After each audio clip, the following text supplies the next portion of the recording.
ఉన్న మన BJP government ఇప్పుడు ఎలక్షన్ సందర్భంగా ఎలక్ట్రికల్ బాండ్స్ అని కొత్తగా బాండ్లు రిలీజ్ చేసింది.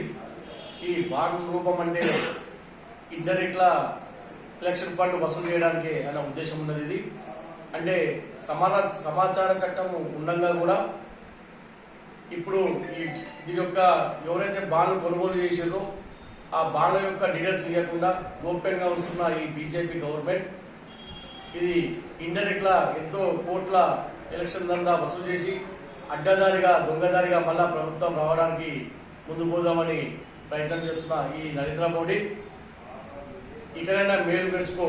ఆ హైకోర్టు మన సుప్రీంకోర్టు 5 బెంచీల అధిష్టానం చెప్పినట్టు నువ్వు ఆ ఎలక్ట్రికల్ బాండ్స్ దగ్గర ఎవరైనా కొనుగోలు చేసారో మీ ప్రభుత్వం దగ్గర వాళ్ళ యొక్క డీటెయిల్స్ తొందరగా బయటపెట్టు.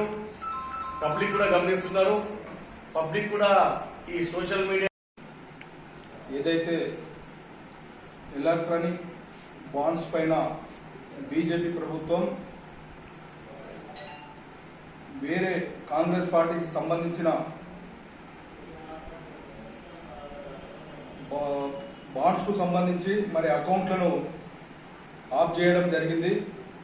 మరి మోడీ ఏదైతే 10 ఏళ్ల పాలనలో మరి ఉద్యోగాలు సంవత్సరానికి 2 కోట్ల ఉద్యోగాలు ఇవ్వడం జరుగుతుందని చెప్పడం జరిగింది. మరి ఇప్పటి వరకు కూడా ఎలాంటి ఉద్యోగాలు లేవు. మరి నల్లధనాన్ని తీసుకొచ్చి ప్రతి అకౌంట్లో 15 లక్షలు ఒక వ్యక్తికి వేస్తామని చెప్పడం జరిగింది. అలాంటిది కూడా ఎలాంటిది జరగలేదు.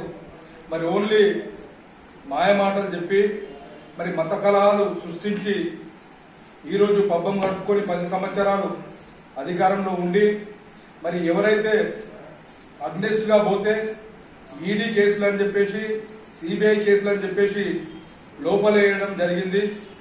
మరి ఎవరైతే బీజేపీకి అండగా ఉంటూ డబ్బులు కోట్ల కొద్దీ ఇచ్చిన వాళ్లకు ఈడీ కేసులు ఉన్నా కూడా మరి ఈరోజు అరెస్టు చేయని దాఖలాలు ఉన్నాయి.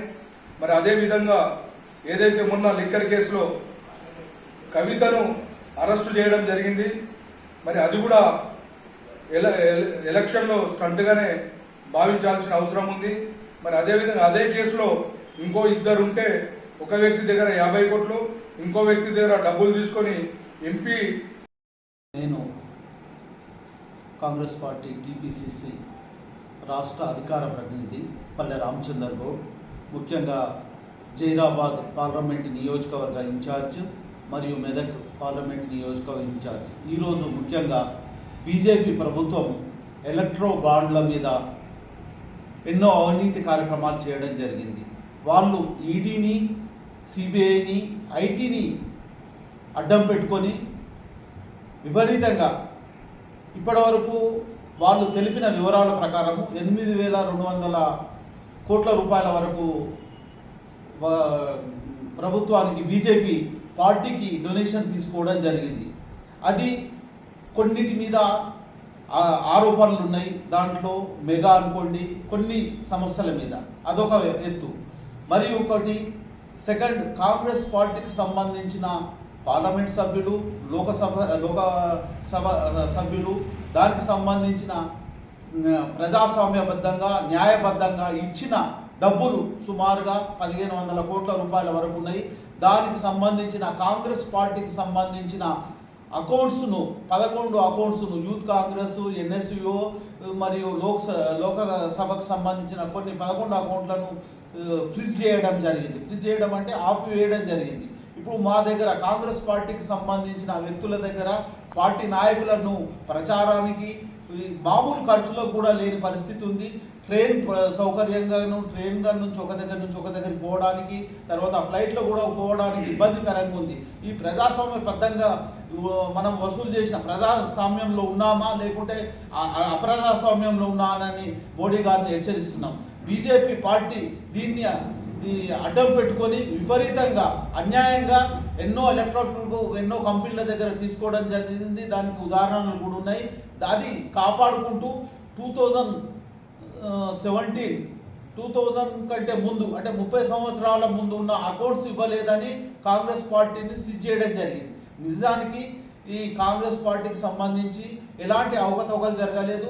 మళ్ళీ ఇంకో విషయం ఏంటంటే పార్టీలకు వచ్చిన ఈ ఫండ్ మీద ఎలాంటి ట్యాక్సీ ఉండదు, ఇన్కమ్ ట్యాక్స్ ఉండదు, ఎలాంటి ట్యాక్సీలు కూడా ఉండదు అనేది మన రాజ్యాంగబద్ధము భారత రాజ్యాంగం తెలుపుతుంది. ఈ ఉన్న దాని మీద 10,000 మామూలుగా ఐటీ రిటర్న్స్ సరైన టైంలో ఇవ్వకుంటే 10,000 రూపాయలు మాత్రం ఫైన్ ఉంటుంది. ఇక్కడ 200 కోట్లు ఫైన్ వేస్తామనేది ఒక నోటీస్ ఇవ్వడం జరిగింది. అది కూడా 30 రోజుల ముందే ఇచ్చింది. అది ప్రజాస్వామ్యానికి విరుద్ధంగా ఉంటుంది అనేది ఒకటి హెచ్చరిక చేస్తూ ప్రజాస్వామ్య బద్దులందరూ ఆలోచన చేసి బీజేపీకి బుద్ధి చెప్పాలని ఈ సందర్భంగా తెలియజేయడం జరుగుతుంది. ఇక్కడ జైరాబాద్ నియోజకవర్గంలో బంపర్ మెజార్టీ, అత్యధిక మెజార్టీతోని మేము ఎంపీగా గెలుస్తున్నాము. అదే రకంగా రాష్ట్రంలో 17 ప్రాంతాలలో మినిమం 15 స్థానాలను కాంగ్రెస్ పార్టీ విజయకేతనం ఎదురేస్తుందని ఈ సందర్భంగా తెలియజేస్తున్నాము. జై కాంగ్రెస్, జై జై కాంగ్రెస్.